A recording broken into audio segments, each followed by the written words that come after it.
ensuring that even the most challenging discussions become accessible and engaging, creating a space where listeners can feel understood and entertained simultaneously. Now, today we are joined by a woman who truly embodies confidence, ambition, and fearless energy. Nuha Khan is not just a name, it's a brand in motion. She's a proud ambassador for ZE Models International, a dynamic actress, a captivating Bollywood dancer, a model, and an event planner who knows how to bring visions to life. Now, having been nominated for Best Female Model last year, Nuha continues to rise, balancing her creative career while pursuing an online teaching degree. But beyond the spotlight, she's deeply passionate about purpose, using her platform to uplift women, especially those facing abuse, and helping them rediscover their confidence and strength. Bold, driven, and inspiring, Nuha Khan is here to share her journey with us.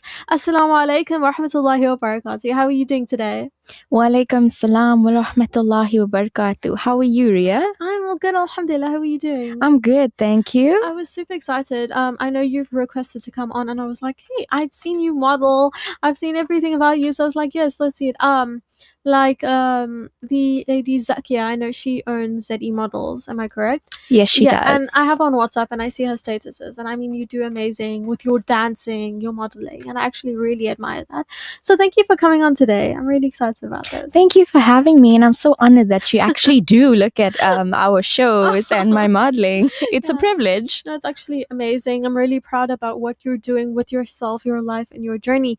Now, can you tell us a bit about yourself and how you would describe your personality? So I am a brand ambassador. I'm a professional model. I'm an actress as well as an event planner.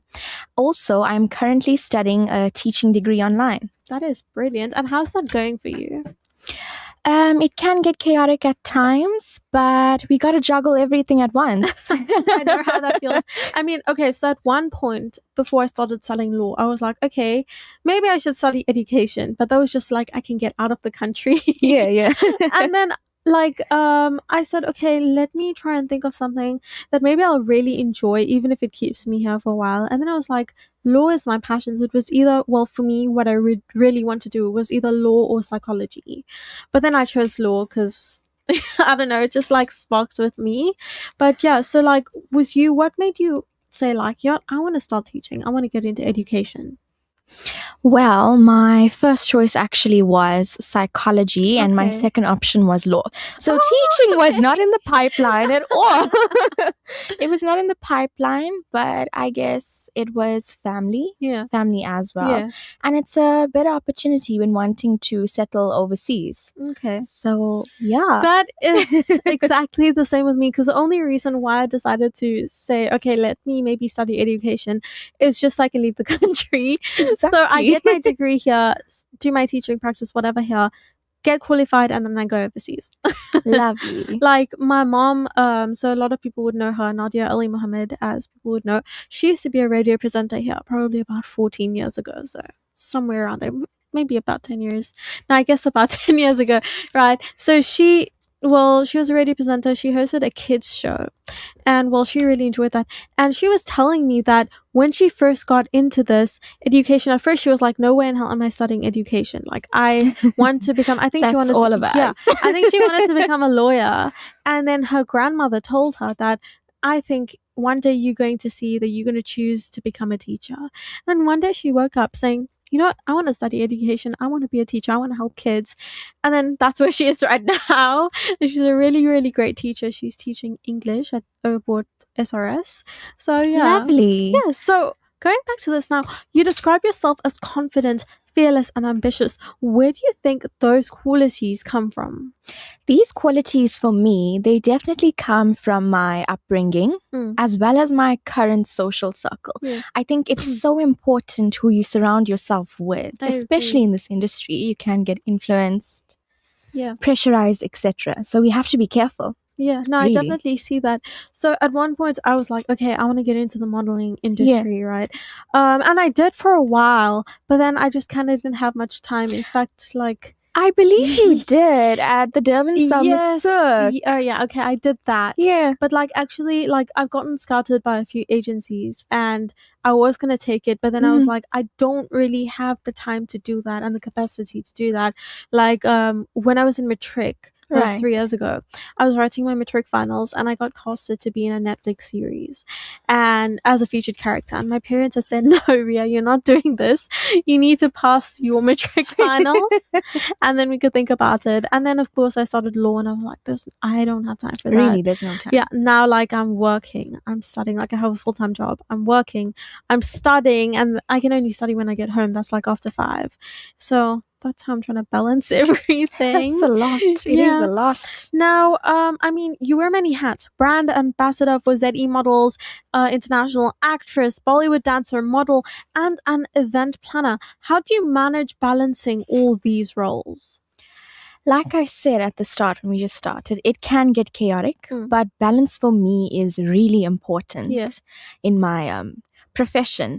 So for me, what works is a regular gym routine. And I'm sure everyone can agree, the gym girlies, gym fanatics. I'm a gym fanatic. You're a gym girly. I love the gym. I love the gym. And an empowered network of people with a similar mindset. Yes, yeah. That's what it goes down to. That's brilliant. I really love that. Now, what first inspired you to enter the modeling and entertainment industry? So, from the age of 10, I was always that diva. Really, I was that diva doing everything she possibly could. We have so much in common right now because I'm literally listening to you talk about myself. I love that. And it's like I was just admiring you on social media. The way I just saw you. I haven't seen you do a show or heard any of your shows. But your walkabouts at the Durban Summer Cirque, if I'm correct. Yes. So bougie, so vibrant and classy. So I was like, I have to join her show one time or another. I really appreciate that. I mean, Brother Riaz actually told me about you, and he said that you wanted to come onto my show. So I said, send her my number and tell her to message me. And I'm disappointed you only got to come now, but I'm glad you are here. I'm really excited for that. So thank you. I'm glad we're finally here and sharing the same platform. So happy about that. Now, being nominated for the Best Female Model last year is, I mean, a huge achievement. What did that recognition mean to you? I mean, it was such a milestone to have achieved, but for me, the recognition did not mean anything. I used it to inspire young upcoming models to basically live their dream. That is absolutely brilliant. I always say embrace your own beauty and your true identity to each and every person out there. Now, as a brand ambassador for ZE Models International, what does that role represent for you personally and professionally? Personally, I do love the brand. And I think you've seen it is quite elite. Yes. And it really lives its values in the field. And as the ambassador, I live by these values. During every appearance you shall see on stage, Nuha lives those values. When she just steps on the ramp, it's her inner diva. You're authentic. I love that. Now, you're also pursuing an online teaching degree. What motivated that decision and how does it connect with your long-term goals? Like I told you, for the teaching degree, it was mainly my family. It was my mother, my brother, and if my dad were here, he would have also wanted me to pursue teaching. However, my plans are to one day teach overseas as well as to travel when we get the time. Okay, so what's your ideal destination for education? Like, where do you want to go? Which country? I would love to teach at the UK. Okay, I love that. The UK. That's another thing, just like me. I would have wanted to teach in the UK or maybe Doha. Lovely. We'll be twinsies. I was thinking about Doha. Now, you use your platform to support women going through abuse and to build their confidence. Why is this course so important to you? Most definitely. For me, empowerment has always been my passion. And I strongly feel that confidence should be a trait practiced by empowered women. And I strongly believe that confidence is a superpower. I agree 100% because honestly, without confidence, you can't get too far with anything because you have to be confident within yourself, with your mindset, well, everything along those lines. Because that's how you can, I mean, get through something with me, with studying law. So I wasn't really sure at one point because I actually thought I wasn't going to get in, right? And well, my matric results were actually quite good. I got a bachelor's degree, but I thought, like, what if universities don't accept me? Like, I had this whole mindset, like, which was quite negative. And then I said, okay, I'm going to try and be confident in this situation. I'm going to try and trust myself and trust life, trust Allah subhanahu wa ta'ala. And then I got in. He's the best of planners. Yes, I mean, 100%. Look at that. Yeah. But we all feel that way about law. I'm not going to lie. Yeah. Now, what message would you give to young women who are struggling with self-confidence or difficult circumstances? My message to them would be, your circumstances do not determine who you become, but however your perseverance does. So my very last message would be to pursue your dreams regardless of your circumstances. That is absolutely brilliant. Now, as someone in the public eye, have you faced challenges or criticism? Now, how do you handle that? Well, yes, I have. Being in the public eye, I think you would know this as well. It has its pros and cons. Yeah, 100%. And in most cases, there's more negatives than positives, obviously. I have faced hate, bullying, social media degrading. And a lot of the times you'd notice this. People who follow you are not always your fans. 100%.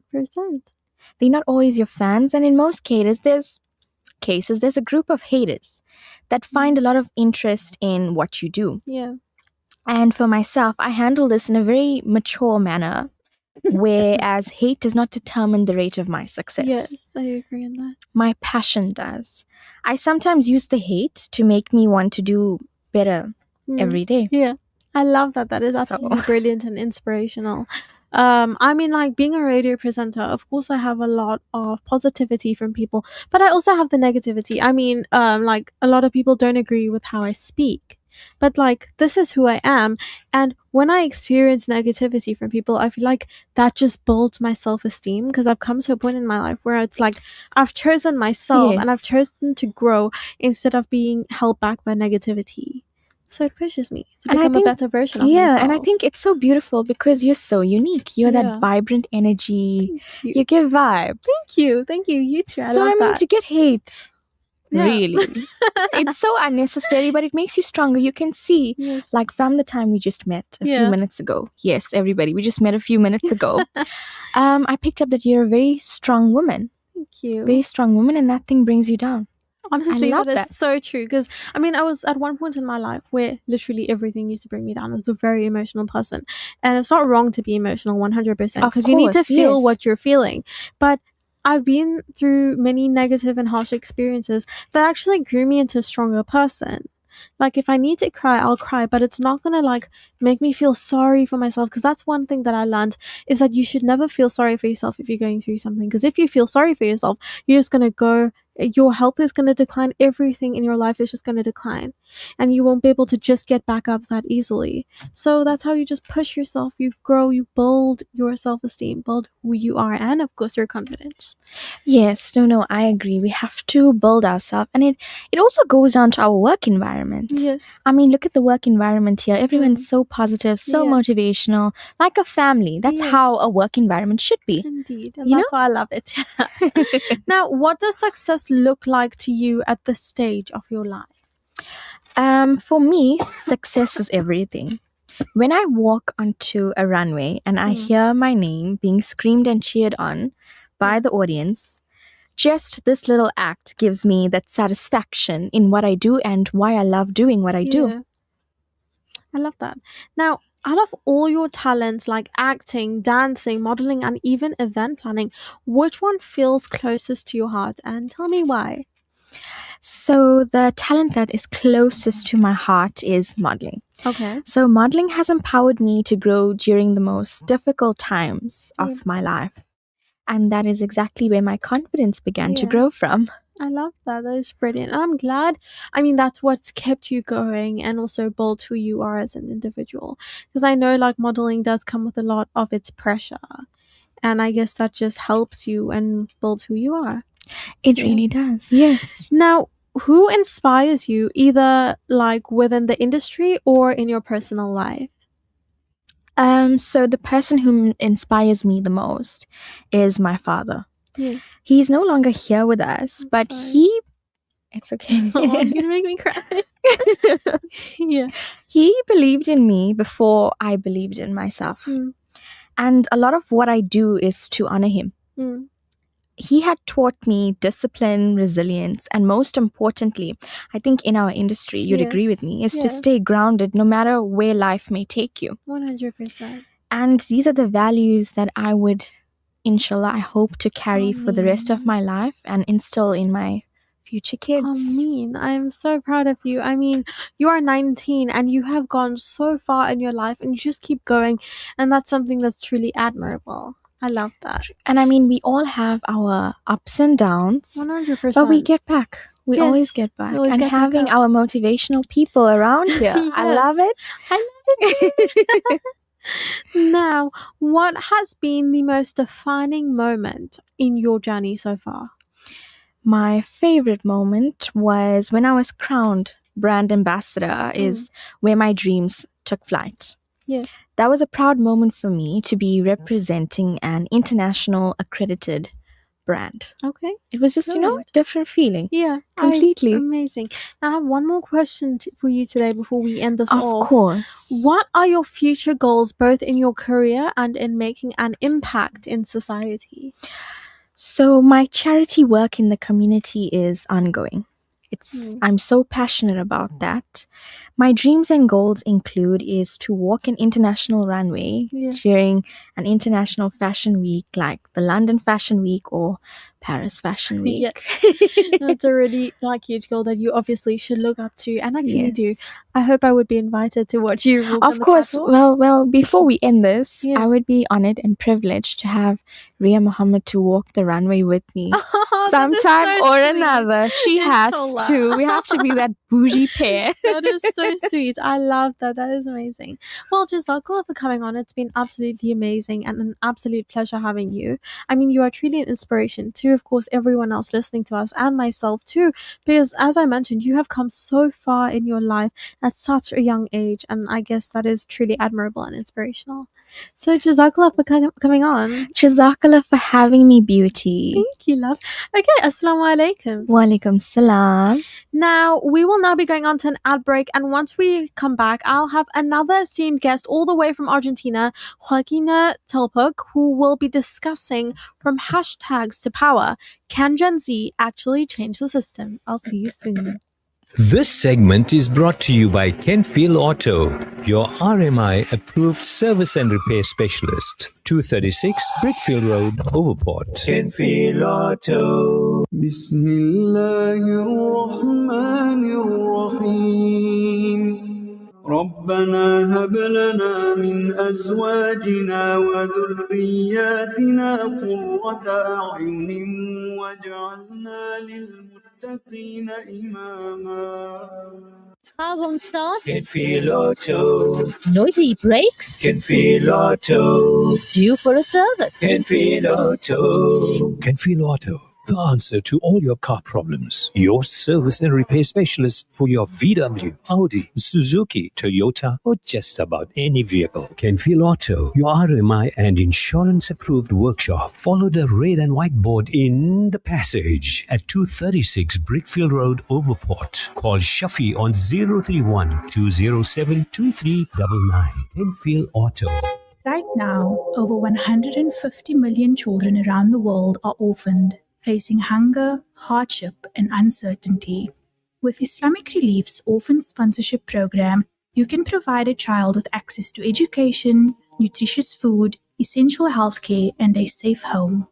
Your sponsorship is not just support, it's hope, security, and a brighter future. Be the reason an orphan child smiles again. Sponsor an orphan today with Islamic Relief.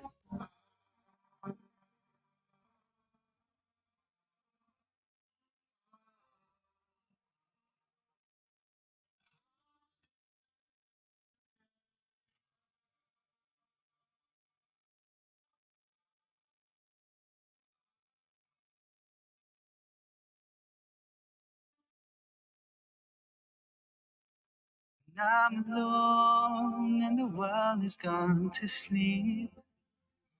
I feel peace, 'cause it's just you and me. The stars shine bright as time stands still. Your presence lingers. Ya Rabbi, so I turn my heart straight to you, Ya Allah.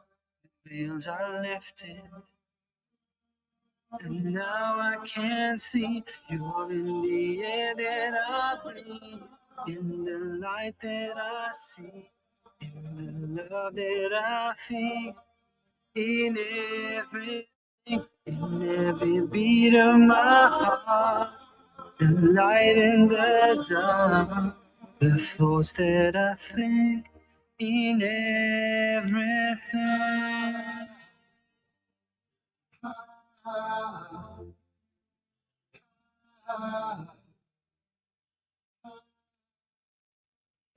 Okay, we are back and we are joined by a truly global young woman who journey bridges cultures, intellect, and purpose. Joaquina Telpoc is 21 years old and originally from Argentina, currently making her mark in France, where she works with the state government managing cultural events and contributing to creative and social landscape. Now, academically driven, she is both studying anthropology and economics, an inspiring combination that reflects her curiosity about people, societies, and how the world functions. Sorry, but her impact does not stop there. Joaquina is also dedicated to her time in volunteering remotely with a farm in Uganda, assisting with grant research to help support and grow her initiatives. Now, across the global south, something is shifting, and it's not from coming from parliament, but from the streets. From Kenya to Peru, young people are organizing, mobilizing, and in some cases, toppling power structures that once seemed untouchable. But here's a real question. Does protest translate into power? Or does it burn out before it even ever reshapes the system? Now, we are joined finally by Joaquina Telpoc, as I mentioned, a 21-year-old activist and researcher working across continents who's part of a growing generation trying to turn disruption into lasting democratic change. So passionate, thoughtful, and globally minded, Joaquina Telpoc brings a unique perspective, and we are excited to have her with us today. Good day, how are you doing? Thank you very much. This is an incredible opportunity for me, and I'm so glad you could come on. I mean, you are currently in France, am I correct? Yes, I'm currently living in France for the past 2 years. Amazing. I'm actually honored to have you on my show today, so I'm really excited about that. Now, in fact, I was talking to Brother Mohammed Ayaz Kareem, and he was telling me a bit about you, and I was like, yes, we need to get her onto NeXtGen. So I'm so glad you can come through and share us a visit, even though you're all the way in France. Now, Joaquina, we are seeing young people lead protests across continents, but history shows uprisings don't always lead to better systems. What are Gen Z activists doing differently to avoid repeating that cycle? I would say that Gen Z is really reinventing protesting, but it's just changing the way it operates. I think what feels different right now is that there is a growing awareness that visibility alone isn't really impactful, and that what really changes requires is continuity and groups, community. So I think we're seeing more of this transnational coordination where locals struggle to and are framed as with global systems and have strategies that are also combining a street mobilization, for example, research, engagement, and there's a focus more on a global community growing, not just alone separate facts or struggles, but and how they shape our world as a community. So I think that Yeah. that's what is bringing different to the picture. Now, there is tension between activism and real political power protests happening outside the system, but change often requires entering it. Do young activists trust institutions enough to step into them, or is there still a deeper suspicion of becoming the system?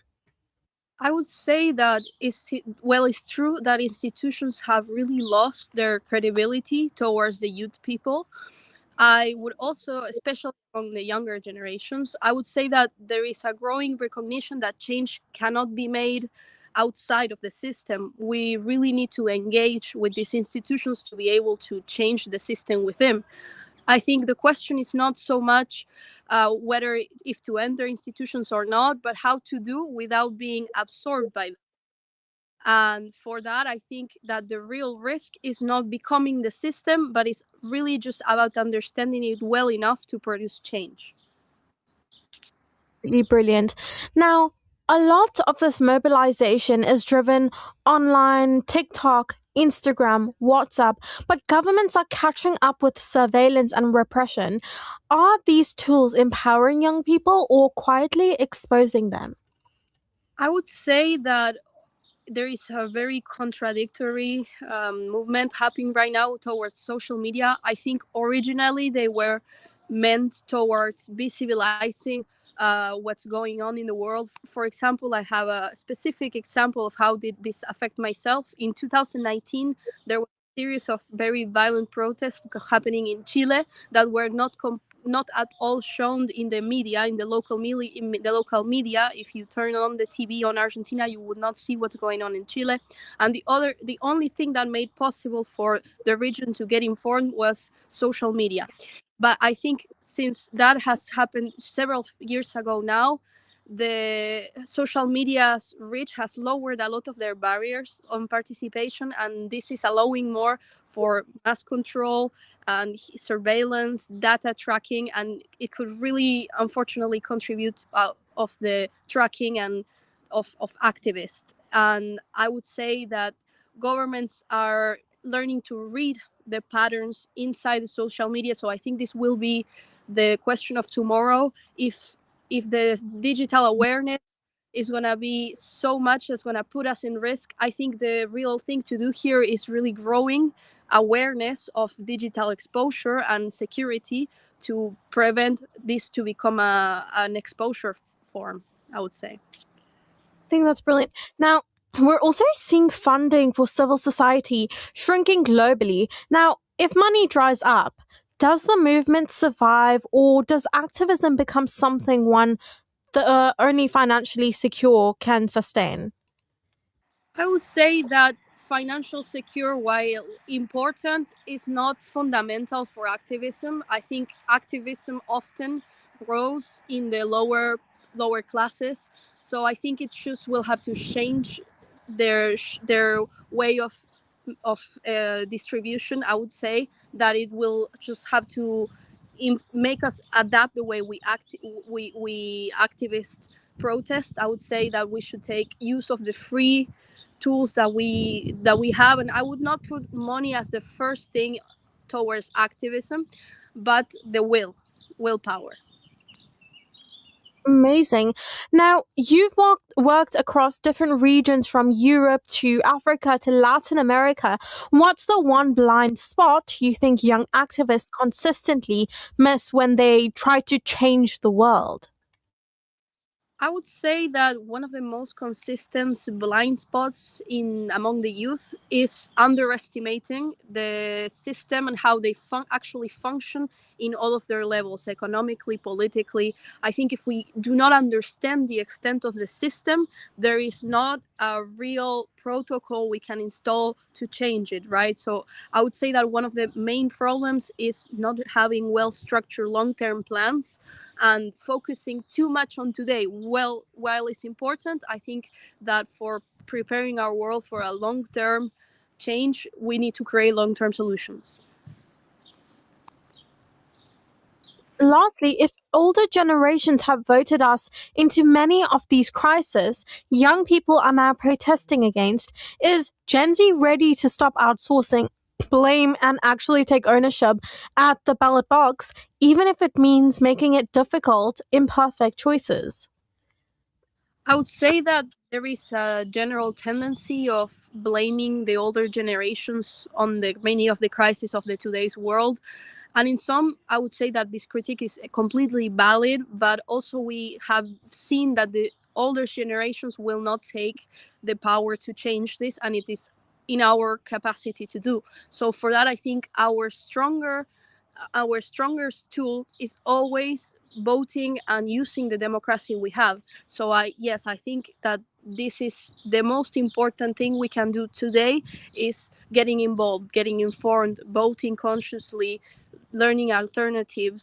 I think it's about demanding ideals. Voting is choosing between the ideals that we believe in. So I would say that is one of the most important tools we, the younger generations, have. Coming on today. I mean, this was definitely truly informational. And I really love that. I loved your insights and what you shared with us. So thank you so much for coming on. And I definitely hope we could do this again. Me too. And thank you so much for having me. I'm so glad you could. It's absolutely an honor. Okay, I will be seeing you guys just now in a moment after the ad break. I'll see you soon.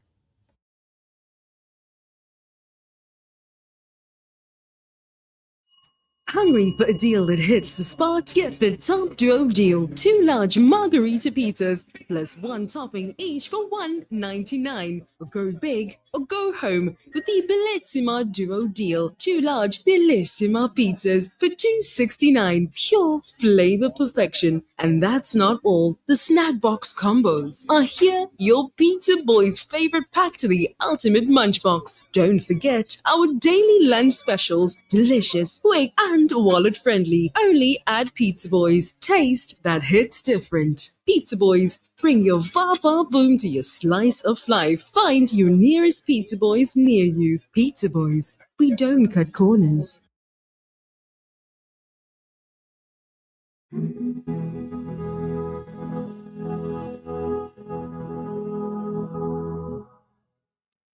My faith in you will never fade. Master of the day of judgment, and the creator of you and me. His ever warm and lasting love is what I need through all this madness. To leave a coming in my heart.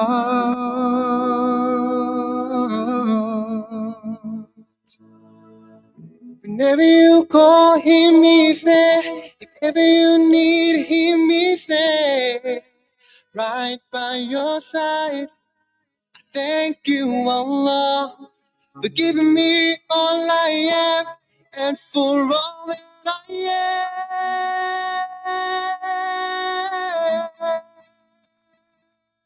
La ilaha illallah, Muhammadur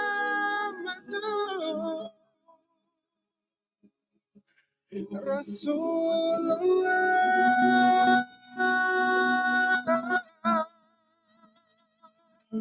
La ilaha illallah,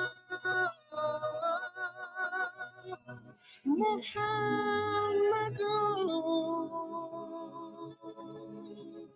Rasulullah.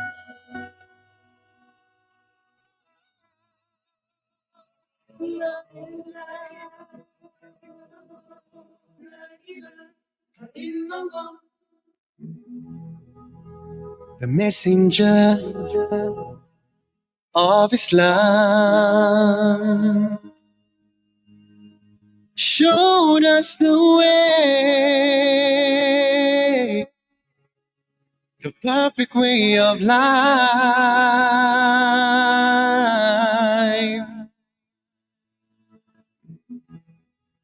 You'll never need any other friend but the Rasul of Allah to guide us every day.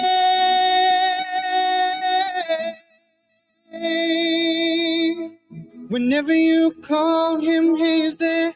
If ever you need him, he's there. Right by your side. I thank you, Allah, for giving me all I have and for all that I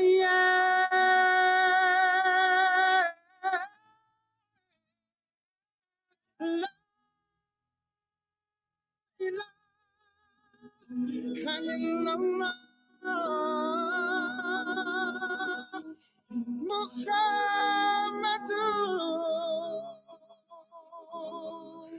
Rasulullah.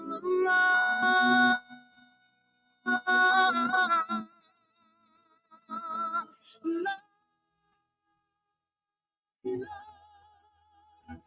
illallah. Muhammadur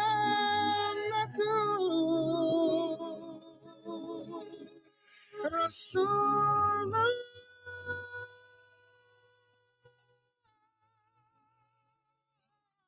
La ilaha illallah. Rasulullah. La ilaha. La ilaha. La ilaha.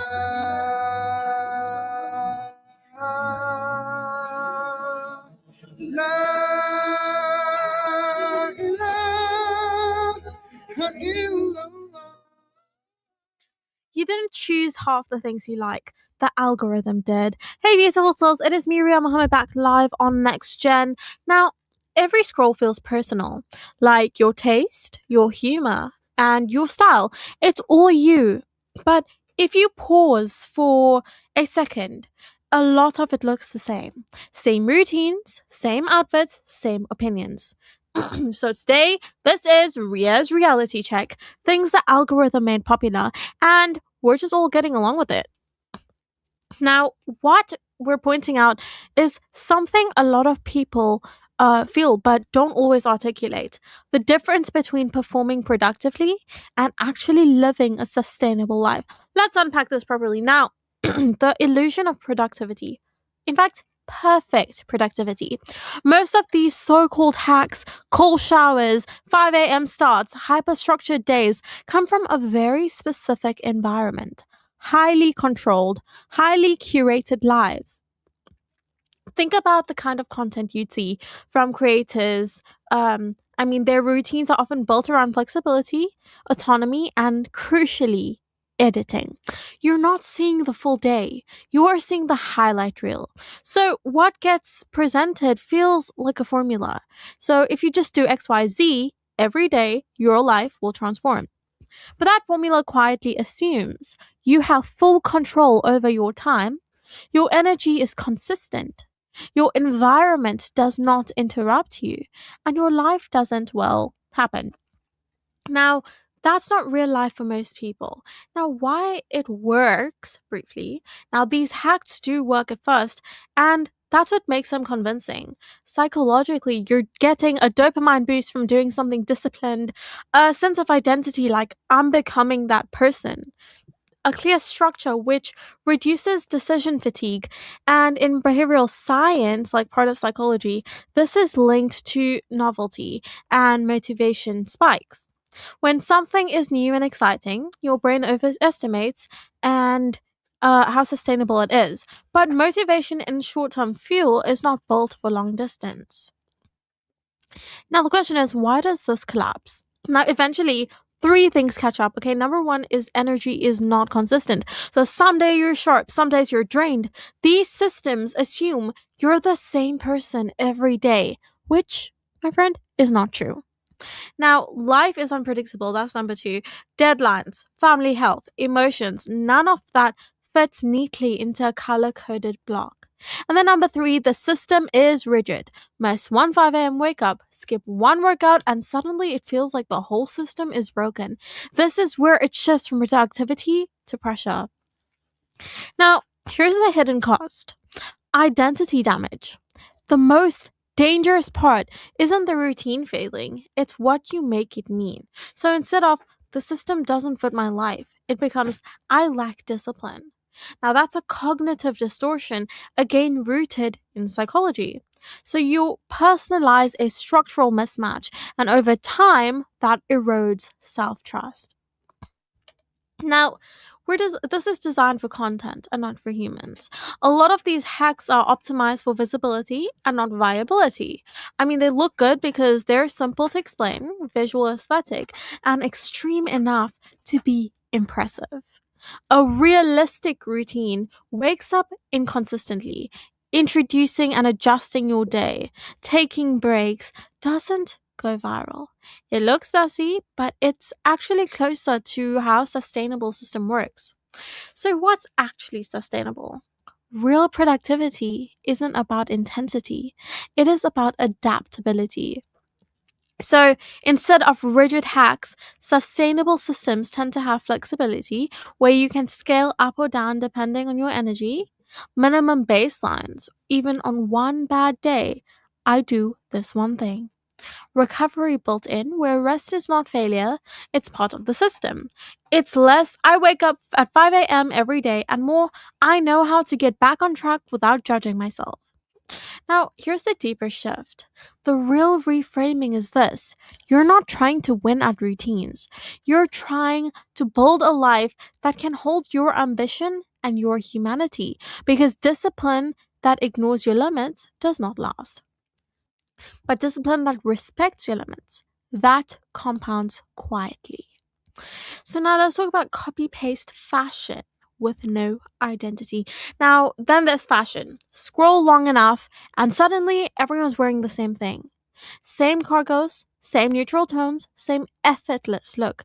That clearly took effort. And that's not that it looks bad. It doesn't. It's just, it starts to feel interchangeable. Like, style has become less about expression and more about fitting into a very specific aesthetic.